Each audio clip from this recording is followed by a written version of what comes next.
The word enlightenment, two things that it does do very well are the transformation aspect of spiritual awakening, which is very observable and practical and undeniable in many cases, and the insight part of it, which is simply central to the whole thing.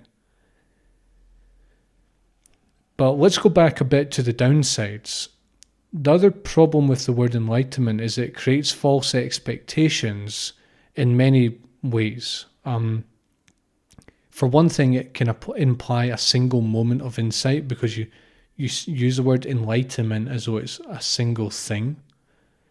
It implies a climactic shift, which is really, there can be shifts, sudden shifts, but enlightenment is just a process. It's kind of like learning to play an instrument.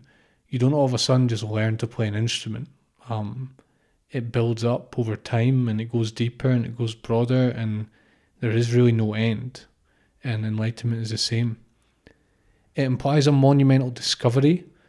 It implies this sort of like grand revelation, which of course you can have moments of that. I've had moments of that, plenty of them, but that doesn't really help you integrate it into daily life because it sort of has you seeking. It's kind of like enlightenment. It must be this grand thing. It must be far out there. But actually, in ultimate instance, it's a very grounded thing. It's a very immediate thing. It implies arrival, which is problematic because enlightenment is just a process. It's an ongoing process. It can imply becoming special. The word enlightenment. Oh, I'm enlightened. It has that kind of ego boosting aspect to it, and implies a state. It implies something you reach and you never move from, which again, very, very problematic. Let me give you a kind of metaphor that I use to describe the downsides of using this word or this particular aspect of it. It sounds like you make enlightenment sound like a very sort of cut and dry process. Like, let's turn on the enlightenment oven, let's put the tray in for 30 minutes, let's meditate for X amount of years or whatever, and then we're going to get a cake and it's done. And that just, it's not really capturing the nuances. The reality of awakening is quite different from what the word enlightenment may imply. There can be moments of joyful recognition, as I said, but they're not the main event. And usually awakening is gradual. It's perceptual, and it's a rewiring of the perceptual system. It's not this sort of grand discovery.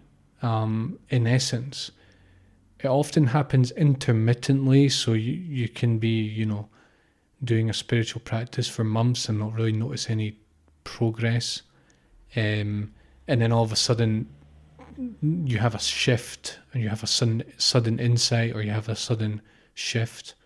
It's a very messy process. There's ups and downs, and there's jumps forward, and there's regression backwards, and there's no real guarantee of what it's going to look like.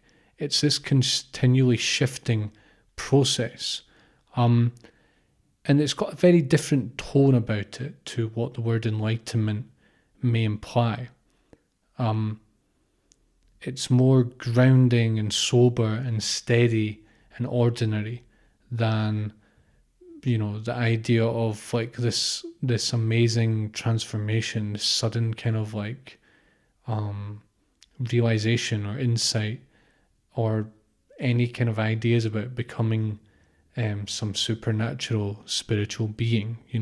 These things are very tempting, and they're very kind of attractive to our mind, but the actual reality of it is much more grounded, not necessarily mundane in the kind of boring sense, but just more grounded and more sober.